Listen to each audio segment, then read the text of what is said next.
నమస్కారం. నా పేరు ఐలి వెంకన్న గౌడు. నేను రాష్ట్ర అధ్యక్షులు తెలంగాణ గౌడ కల్లుగీత ఉద్యదారుల సంఘం, రాష్ట్ర కన్వీనరు గౌడ సంఘాల సమన్వయ కమిటీ, బీసీ పొలిటికల్ ఫ్రంట్. ఈరోజు ఒక గొప్ప మహనీయుడి జయంతిని బీసీ పొలిటికల్ ఫ్రంట్ రాష్ట్ర కార్యాలయం నారాయణగూడలో ఘనంగా నిర్వహించుకున్నాం. వారి నుండి ఒక స్ఫూర్తిని, ప్రతినబోని తీసుకొని ముందుకు పోవాల్సినటువంటి ఒక ప్రత్యేక పరిస్థితుల్లో ఈరోజు బీసీ సమాజం, గౌడ సమాజం, కల్లుగీత, మిగతా బీసీ కులాలు అన్నీ కూడా ఉన్నటువంటి పరిస్థితి ఉంది. ఎందుకోసం అంటే వారు 104 సంవత్సరాల క్రితమే తెలంగాణ ప్రాంతంలో జన్మించినటువంటి, నడయాడినటువంటి నేలలో ప్రత్యేక పరిస్థితుల లోపల వారు అనేక త్యాగాలు, ఈరోజు కల్లుగీత సొసైటీలే కాదు, టోటల్ సహకార సంఘాలు, సహకార పారిశ్రామిక సంఘాలు, బ్యాంకులు ఈరోజు కల్లుగీత, మచ్చ, రజక, దూదేకుల, వెదురు, అనేక రకమైన ఈ పద్మశాలి ఇట్లాంటి ఏ సంఘాలు ఉన్నాయో సహకార సంఘాల నిర్మాణ ఆరాధ్యుడు కామ్రేడ్ ధర్మభిక్షం గారు.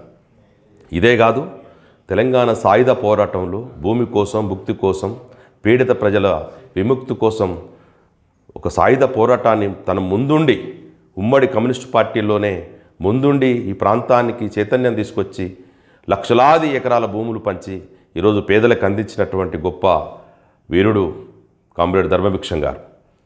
ఎందుకంటే 6 అడుగుల ఆజానుబావు, చూడటానికి ఎంతో అందంగా ఉంటాడు, పేరులోనే ధర్మాన్ని పొందుపరిచినటువంటి ఆ మహనీయుడి స్మరించుకొని ఈరోజు చేసుకుంటా ఉన్నాం. అంతేకాదు, నల్లగొండలో ఈ దోపిడీ కులాలకు సంబంధించినటువంటి ఆధిపత్యం నడుస్తున్న క్రమంలోనే ఈయనను ఓడించడానికి బై ఎలక్షన్లు జరిగితే దాదాపు 450 మంది పోటీ చేస్తే పెద్ద డ్రమ్ములు పెడితే అక్కడ ధర్మభిక్షం గారి పేరెత్తుకొని, అంటే అగ్రకుల దోపిడీ కులాలు కూడా ధర్మభిక్షం గారి పేరుతోటి ఒక 15 మందిని పోటీ చేపిస్తే అందులో ధర్మభిక్షం గారు ఎక్కడున్నాడా అని చెప్పేసి వెతికి మరి ఆ బ్యాలెట్ బుక్కుల లాగా రూపంలో ఉన్నటువంటి బ్యాలెట్ అట్ట దాంట్లోనే ఓటు వేసి గెలిపించుకొని అత్యధిక మెజార్టీతో గెలిపించుకున్నటువంటి చరిత్ర కామ్రేడ్ ధర్మభిక్షం గారిది. ఇప్పుడు మన పక్కన ఉన్నటువంటి చాదరగట్టు నుంచి మొదలుకుంటే ఉమ్మడి నల్గొండ జిల్లాలో అతి పెద్ద నియోజకవర్గం ఏదైతుందంటే అది నల్గొండ జిల్లా నుండి ఈరోజు మల్కాజిగిరి అని చెప్పుకుంటున్నాం.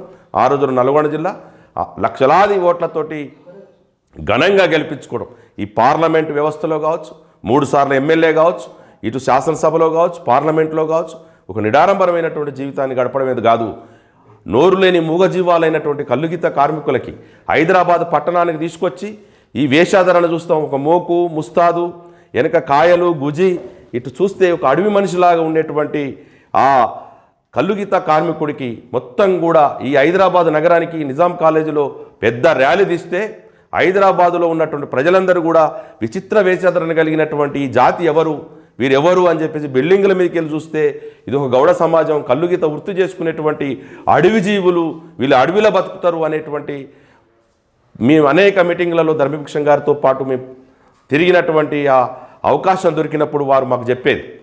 అందుకే ఈ ప్రాంతంలో, ఎందుకంటే ఇప్పుడు గీతా కార్మికులు గౌడు కాలర్లు వేసుకొని తిరగవచ్చు, కానీ ఈ చైతన్యం ఎక్కడికి వెళ్ళి వచ్చిందంటే అడవి మనుషుల్లాగా ఉన్నటువంటి గీతా కార్మికులు ఈరోజు రాజకీయ చైతన్యం పెరిగింది, సామాజికంగా గౌరవం పొందుతూ ఉన్నారు, మొత్తం అన్ని రంగాల లోపల ముందు పోయేటువంటి పరిస్థితి వచ్చిందంటే ఇట్లాంటి మహనీయుల చైతన్యమే మనకు ముందు కనపడతా ఉంది. కాబట్టి చరిత్ర, గొప్ప చరిత్ర, ఎంతో వారి జీవితం చూసినప్పుడు కూడా చాలా నిడారంభరంగా మాకు అనేక విషయాల్ని వారు బోధించేవారు.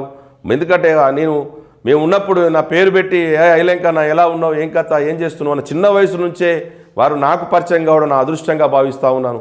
మేము కూడా చివరిసారి కామినేని హాస్పిటల్లో మరణించినప్పుడు వారితోటే మేము ఉన్నాం.